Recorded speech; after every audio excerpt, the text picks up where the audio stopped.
I didn't forget to lock the door. That's the lie I told myself while I stood there in the quiet, my hand still resting on the knob, my heart already beating like I'd done something wrong. The house was too still. No television. No music. Just the soft hum of the refrigerator and my own breathing, louder than it should have been. I knew what unlocked meant. It meant possibility. I told myself I was just tired. That I didn't have the energy to double-check things tonight. That it was harmless. But even as I walked away, every step felt deliberate, like my body had already decided something my mind was afraid to say out loud. He wasn't supposed to come over. Not after the last conversation. Not after the way his voice had dropped when he said my name, slow and careful, like he was holding back. Not after the silence that followed, thick with things we hadn't admitted. I kept thinking about that silence.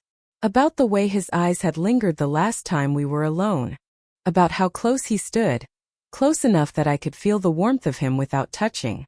Close enough that my skin remembered him long after he left. I changed clothes. Not for anyone, I told myself. Just something more comfortable. Softer. Thinner. I caught my reflection in the mirror and didn't recognize the woman looking back. Her lips were parted slightly. Her shoulders tense like she was waiting for something. Or someone. Every sound made my pulse jump. The faint creak of the house settling. A car passing outside. I kept glancing toward the door, pretending I wasn't. Pretending I didn't want to hear footsteps. Pretending I wouldn't know exactly who it was if someone walked in. Guilt crept in quietly, like it always did. A reminder of vows. Of promises. Of the life I was supposed to be protecting. But desire was louder. Desire didn't care about supposed or should. It lived in my chest, in the way my breath kept catching. In the way my body leaned toward the hallway without me realizing it. I sat down, then stood up again. My hands felt restless, unsure where to be. I told myself that if he didn't come, this would all fade. That I'd lock the door later and laugh at how foolish I'd been. But deep down in the place I wasn't ready to confess yet, I knew the truth. I hadn't locked the door, because a part of me was hoping he wouldn't knock at all. The first time I realized I wanted him, I pretended it was nothing. A moment. A misunderstanding. A thought that slipped in when I wasn't paying attention. We were standing too close in my kitchen, arguing about something that didn't matter anymore. The kind of argument that hides something else underneath. His sleeve brushed my wrist when he reached for his coffee, and I felt it everywhere. Not just on my skin. Deeper. Like my body had been waiting for that exact excuse to wake up. I laughed it off. He noticed. That was the problem. He always noticed. After that, everything felt different. Conversations stretched longer than they needed to. Silences lingered. When our eyes met, neither of us looked away as quickly as we should have. There was a pull there, subtle but constant, like gravity pretending to be harmless. I went home every night and replayed it. The way he said my name. The way his voice softened when we were alone. The way he listened, really listened, like I wasn't just someone passing through his life. At home I played my role well. Smiled. Answered questions. Went through the motions. But there was a distance growing inside me, quiet and dangerous. I felt it when I lay in bed staring at the ceiling, wondering why my heart beat faster for someone who wasn't supposed to matter. I told myself it was just attention. That I missed feeling seen. That everyone feels this way sometimes, and that it passes if you ignore it long enough. But then came that evening. The one that tipped everything out of balance. We stood by the door after talking for hours, neither of us reaching for the handle. The air felt heavy, charged. When he leaned in to hug me goodbye, it lasted a second too long. I didn't pull away. Neither did he. Nothing happened. That's what I told myself later. No kiss. No touch beyond what could be explained away.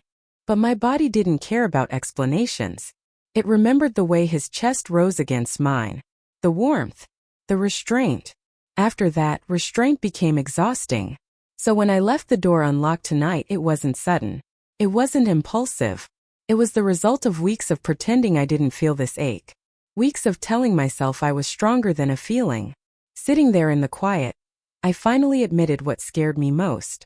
I wasn't afraid he might walk in. I was afraid of how badly I wanted him to. Minutes felt heavy, slow, like the air itself was thickening around me. I tried to focus on anything else. Folding a blanket, straightening a cushion. But my body wasn't interested in distractions. Every nerve felt tuned toward the door, toward the quiet space beyond it. I kept imagining him there. Not bursting in. Not dramatic. Just him standing on the other side, hesitating the same way I was. Hand hovering, breath shallow, wondering if this was a mistake he was about to make or one he'd regret not making. The thought made my chest tighten. I sat on the edge of the couch, my back straight, then leaned forward without realizing it, elbows on my knees. My breathing had changed, slower, deeper, like my body was preparing for something. Or someone. I pressed my lips together, trying to ground myself, trying to remember all the reasons this was wrong. They felt distant. Abstract. What felt real was the memory of his eyes. The way they darkened when he stopped pretending he didn't feel it too. The way silence between us wasn't empty anymore. It was full of restraint, vibrating just beneath the surface. I imagined the sound of the door opening. Not loud. Just that soft click. The kind that would cut through the room and straight into me. I pictured myself freezing, heart racing, pretending surprise even though my body would already know. Would I stand up? Would I turn around slowly? Would our eyes meet and say everything our mouths were too careful to admit? The thought made my skin warm. I crossed my legs, then uncrossed them, restless. My hands rested in my lap, fingers twisting together, like they needed something to hold on to. I could almost feel his presence filling the room. Closer than memory, closer than imagination should be allowed to go. Guilt rose again, sharp and unwelcome. I thought of the life waiting in the other room of my mind. The promises I'd made. The version of myself I was supposed to be. For a moment, fear tightened around my ribs. Then desire answered it. Desire reminded me how long I'd been holding my breath. How lonely restraint could feel when no one noticed the effort. How intoxicating it was to be wanted without having to ask. My eyes flicked to the door again. Still closed. Still unlocked. My heart pounded, each beat louder than the last. I realized something then. Something that made my throat tighten with honesty. If he walked in now, I wouldn't stop him.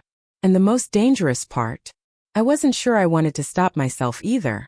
The sound came so softly I almost missed it. Quiet click. Not loud. Not rushed. Just the unmistakable sound of the door opening. My breath caught instantly, like my body had been waiting for permission to react. I didn't turn right away. I couldn't. Every muscle felt suspended, caught between fear and something dangerously close to relief. I heard his footsteps before I saw him. Slow. Careful. As if he wasn't sure he was welcome, even though the door had told him otherwise. "Hey," he said. Just one word. Low. Familiar. It slid through the room and settled somewhere deep inside me. I stood up then, slowly, giving myself time to breathe, to think, to stop this if I wanted to. But my feet carried me forward without asking. When I turned, he was standing there just inside the doorway, hands at his sides, eyes fixed on mine. Neither of us smiled. The air between us felt tight, charged, like it might snap if either of us moved too fast. "I saw the door," he said quietly. Not a question. Just an observation. I nodded. My throat felt dry. "I know." Silence followed. Heavy. Loud in its own way. I could hear my heartbeat, steady but fast. I wondered if he could hear it too. He took one step closer. Then stopped. Close enough now that I could see the tension in his jaw, the way his chest rose and fell a little deeper than normal. Close enough that the space between us felt intentional. "This isn't a good idea," he said. I swallowed. I know. The truth hung there, naked and undeniable. He lifted his hand, hesitated, then let it fall back to his side. That small restraint did something to me. It made everything sharper, hotter. My skin felt too sensitive, like it was listening. "I should leave," he said. I didn't answer. I just stayed where I was, my body angled toward him, my silence louder than any invitation I could have spoken. His eyes searched my face like he was looking for a reason to stop, or permission to stay. When our gazes locked, something shifted. A decision, quiet but final. He stepped closer again. This time I didn't move away. The space between us disappeared, replaced by warmth, breath, awareness. We weren't touching yet, but it felt like we already were. Like everything that mattered had already crossed the line. And in that moment, with the door still open behind him and my life waiting somewhere else entirely, I realized something terrifying and true. This wasn't an accident anymore. This was a choice. Standing that close to him felt unreal. Like the room had narrowed until there was only us and the air we were sharing. I could feel his presence everywhere. His warmth, his restraint, the tension humming just beneath his skin. He didn't touch me. That was the cruelest part. The way he held himself back made everything louder. My breath. My thoughts.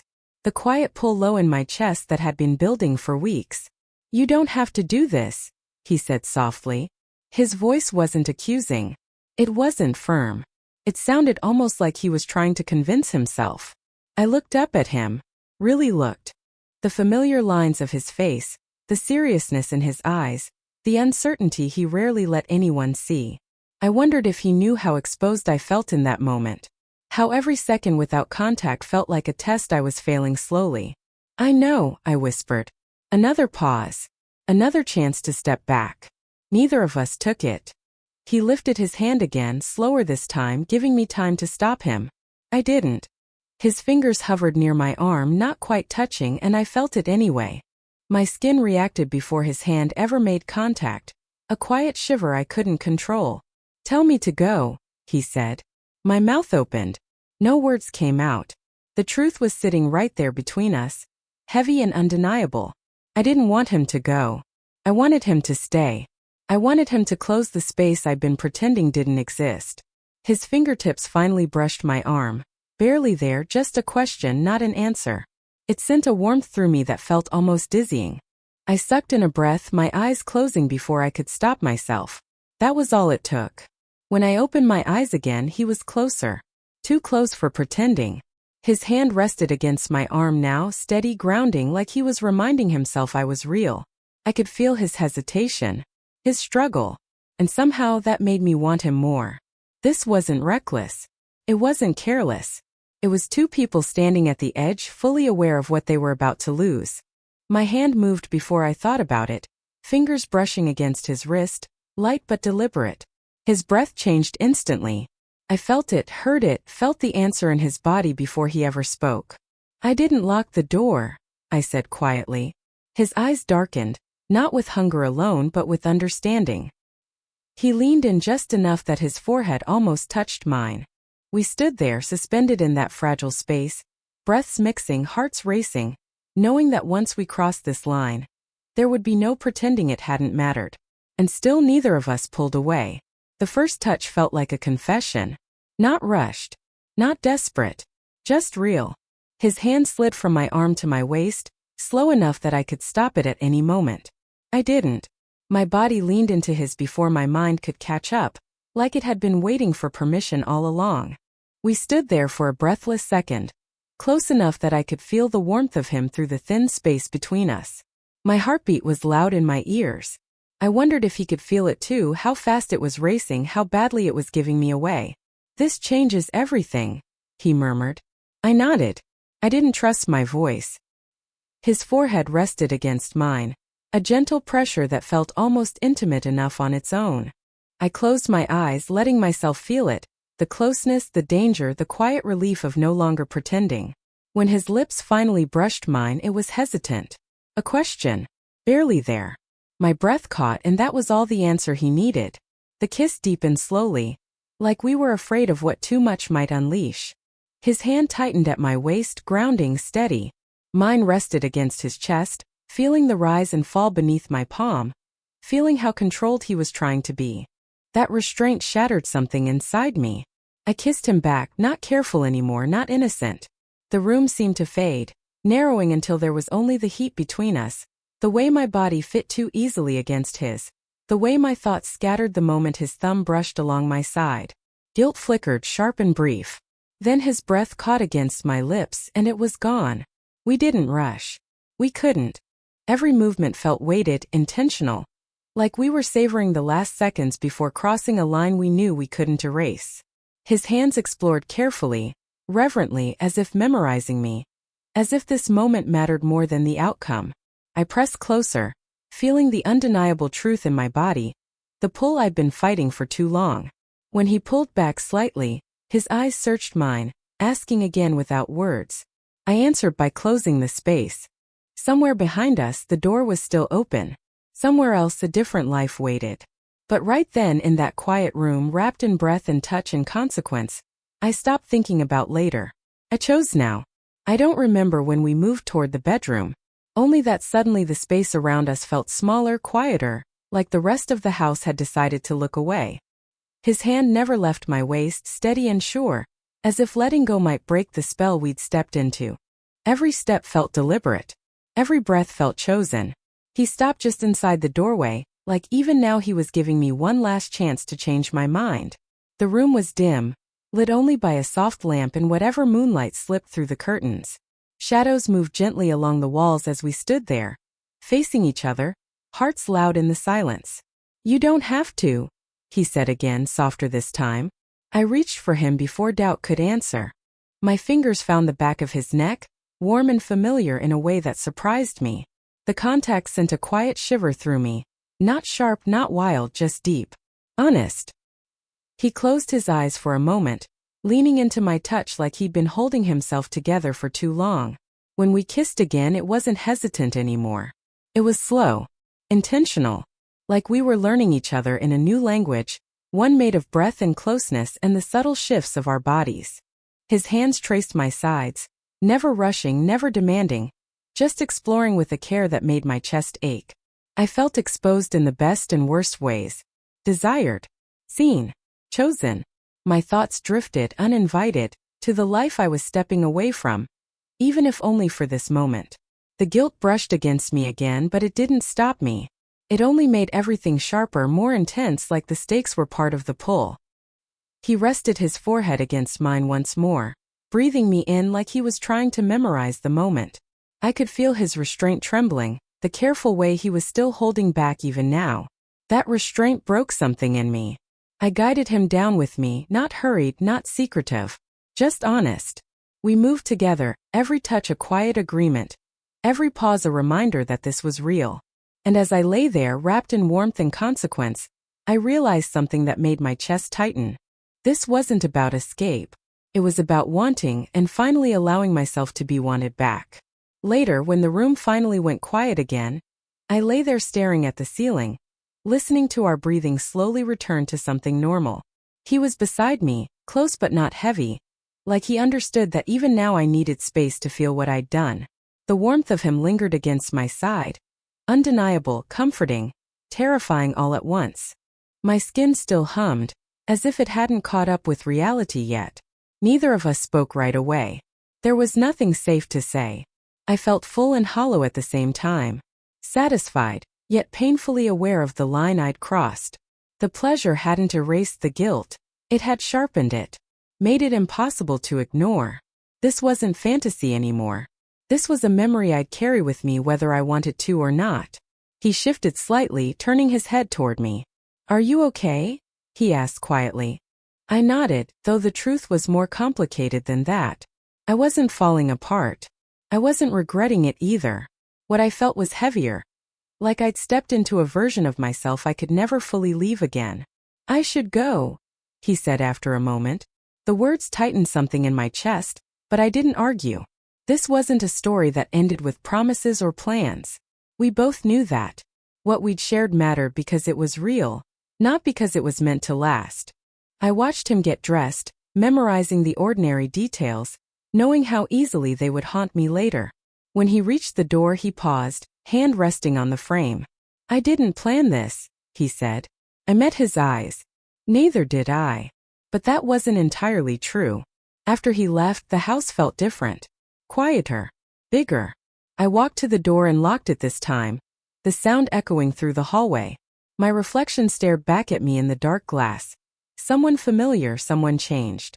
I went to bed alone, my heart still racing, my mind replaying everything I'd felt, everything I'd chosen. And as sleep finally crept in, one thought settled deep inside me, impossible to ignore. I didn't forget to lock the door that night. I left it open because part of me was ready to never be the same again.